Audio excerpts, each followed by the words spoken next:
Fala pessoal, tudo bem? Mais um vídeo da TV Coiote no ar e pela milésima vez para trazer atualizações a respeito da morte do delator Vinícius Gritzbach no aeroporto de Guarulhos, em São Paulo, que já ocorreu há mais de um mês. Nas últimas horas e nos últimos dias saíram várias novidades que só tornam esse caso muito mais esquisito, gente. Tem coisa muito estranha que saiu agora há pouco e eu vou trazer tudo para vocês.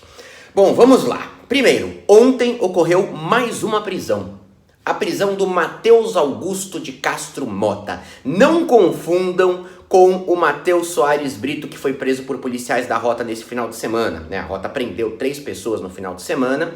O Matheus Soares Brito, o irmão dele e o tio dele, dizendo que havia ali um flagrante, deles com balas de fuzil e um carregador. A juíza entendeu que a prisão do irmão do Matheus e do seu tio, ela foi ilegal, que você pode ter tido um flagrante armado, mas está mantida a prisão do Matheus Soares Brito, tá? Ele teria ajudado o Cauê, aquele olheiro, a fugir para o Rio de Janeiro.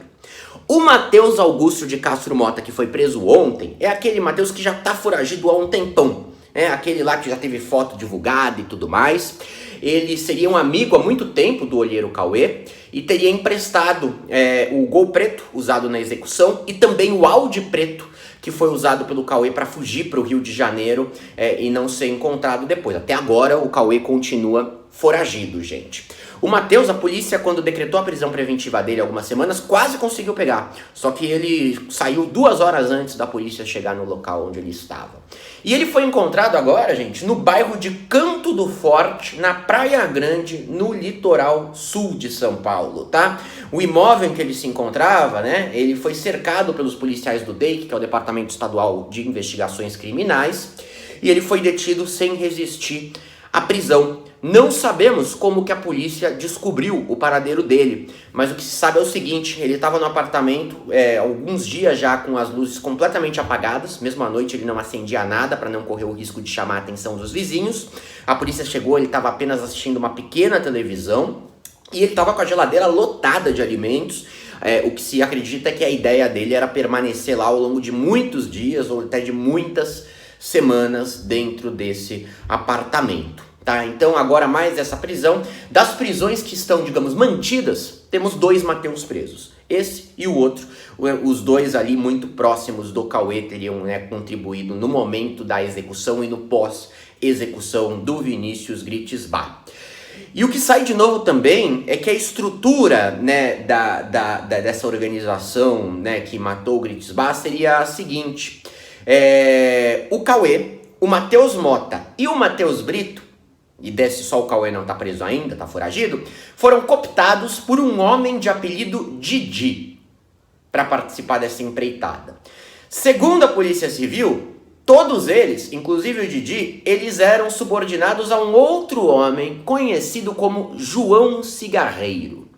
Os policiais da Força Tarefa, eles acreditam que foi o João Cigarreiro e o Didi que sequestraram o Gritzbach naquela ocasião, há alguns anos, lá no Tatuapé, em São Paulo, e levaram ele para ele ser ameaçado num cativeiro e tudo mais, tá? Eu já tinha comentado que quando a polícia teria identificado ali um dos executores que estava no carro e depois foi flagrado no ônibus, também está foragido, e um dos mandantes do caso, que esse mandante seria uma pessoa que estava no cativeiro. Mas naquela ocasião, ou seja, algumas semanas, quando essa informação se tornou pública, uma semana, na verdade, quando ela se tornou pública, o que a gente sabia é que no cativeiro que o Gritzbach estava, cativeiro, repito, para o qual ele foi levado pelo Didi e pelo João Cigarreiro, estavam o Cláudio Marcos de Almeida, o Django, e o Rafael Maeda Pires, o Japa, tá? Além disso, aquele agenciador de futebol, que era um amigo de infância do Cara Preta, aquele homem que morreu no Tatuapé anos atrás e tudo mais. Agora a gente sabe que você tinha lá também, e os nomes não foram divulgados, o pai da filha de uma influenciadora com milhões de seguidores.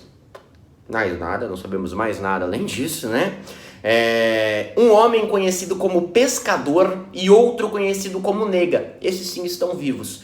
Então a polícia suspeitaria que um desses aí é o mandante. Talvez eles até já saibam exatamente qual deles seria o mandante do crime, tá? Repito, essa é a versão da polícia nesse momento. Tá? O Didi, inclusive, que junto com o João Cigarreiro levou o Gritzbach naquela ocasião e estaria ali logo abaixo do João e em cima do Cauê e dos Mateus, no cometimento da execução, espero que esteja dando para entender, gente, tá começando a entrar muito nome nessa história, e vai piorar. Ele é parente do olheiro Cauê, inclusive. Ele é parente do olheiro Cauê. Então, certo, essa é a primeira informação que sai. O Mateus preso ontem e mapeada agora pela polícia qual seria a estrutura no entorno da execução do Vinícius Gritzbach. Ok? Aí vamos agora para a coisa mais estranha que saiu e já com a repercussão dela, que é das últimas horas. Fantástico fez uma reportagem que talvez muitos de vocês tenham assistido no domingo à noite, mostrando que no dia do crime, dia 8 de novembro, às 14 horas e 6 minutos, como vocês veem na tela, este carro passou na área de embarque do aeroporto de Guarulhos. 14 horas e 6 minutos, isso aí, gente, cerca de 2 horas antes do Gritzbach ser morto. Tá? Ele estava lá no avião ainda, voltando de Maceió. Depois, esse mesmo carro é flagrado por uma outra câmera na rodovia que dá acesso ao aeroporto, às 14h15. Às 14h25, o homem que estava neste carro caminha pelo Terminal 2. Às 16 ocorre o homicídio do Gritzbach. Às 16h48, mais de 40 minutos depois do crime, este mesmo homem caminha no local do crime e tira uma selfie. E tira fotos também do cenário lá onde aconteceu a morte do Gritzbach. Por que isso tem algum valor? Por que o Fantástico divulgou? Tantos carros passaram pelo aeroporto, tantas pessoas devem ter tirado foto do crime porque gostam de ver sangue, essas coisas todas. Por quê, gente? A placa do veículo está adulterada. Vocês podem ver aí, é letra F. Ele colocou uma fita adesiva do jeito mais trash possível para transformar num A. Ficou até mal feito o negócio. Além da placa ser adulterada, chamou a atenção da polícia quando analisava todas as imagens do aeroporto, o fato de que este carro pertence à Polícia Civil de São Paulo, vejam só. Ele é um carro da Polícia Civil de São Paulo descaracterizado, tá? Teria sido utilizado no dia sem autorização. E sabe quem estava dentro dele? Sabe quem é esse homem tirando todas essas fotos? Alfredo Alexander Raspa da Silva, um investigador do Departamento de Investigações Criminais, o DEIC. Certo? Notem que o Gritzbach delatou, antes de morrer, uma série de policiais da Polícia Civil que faziam parte do DEIC, do Departamento de Investigações Criminais. Bom, gente, qual que é a versão desse investigador da Polícia Civil de São Paulo sobre esse ocorrido? Ele falou que estava no aeroporto de verdade para uma viagem para o Rio Grande do Sul, onde ele ficaria por 3 dias para praticar um curso de tiro de precisão ministrado pelo sargento do Exército Marco Antônio, aí aspas, Assombroso, né? Seria o nome de fachada do cara.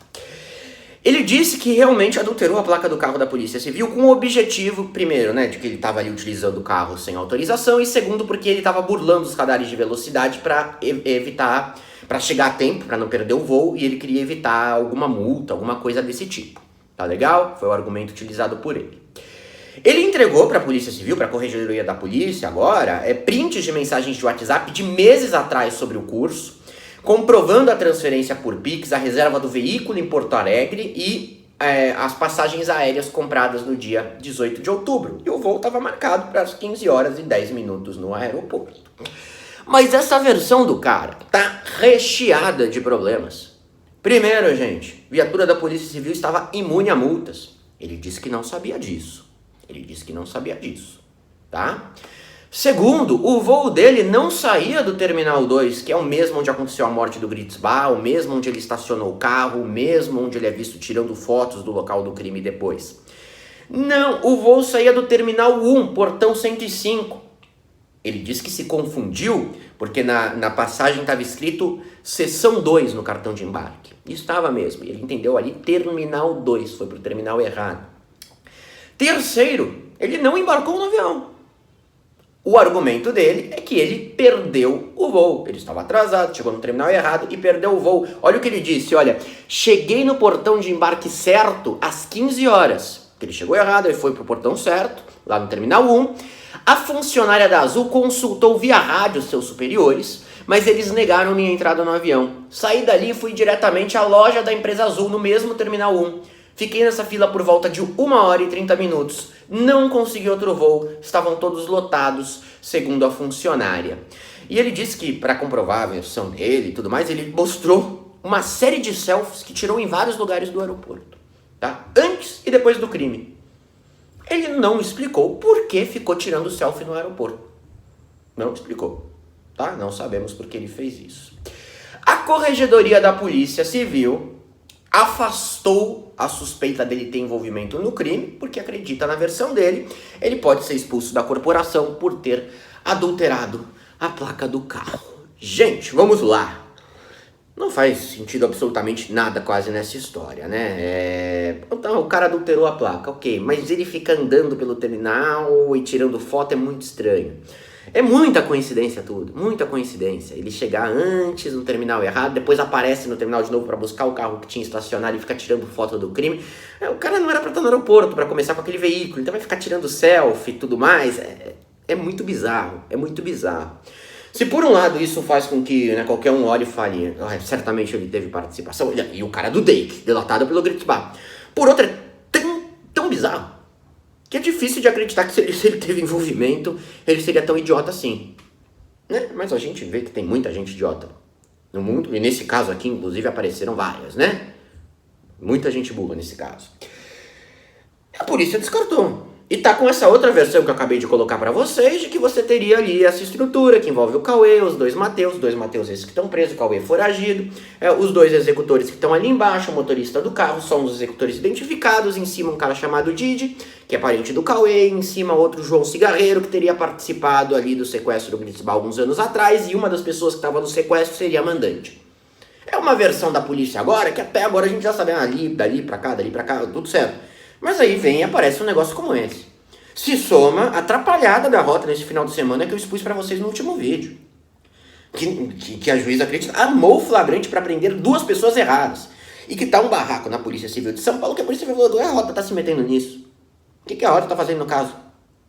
Então, gente, é impressionante. Tá? No momento em que a Polícia de São Paulo passa por um desgaste público notório em razão de uma série de ações violentas, você tem isso que coloca mais suspeitas e um policial civil do departamento delatado pelo Gritzbach na cena, né, do local em que ele foi morto, no momento em que ele foi morto.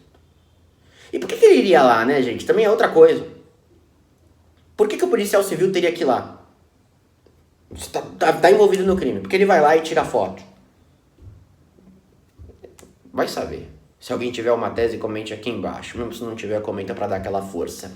Grande abraço a todos e eu vou atualizando vocês. Acho que uma hora vai ficar impossível cobrir o caso porque eu não vou saber mais organizar aqui as ideias de tão confuso que está ficando. Espero que não tenha ficado confuso agora. Até mais, gente.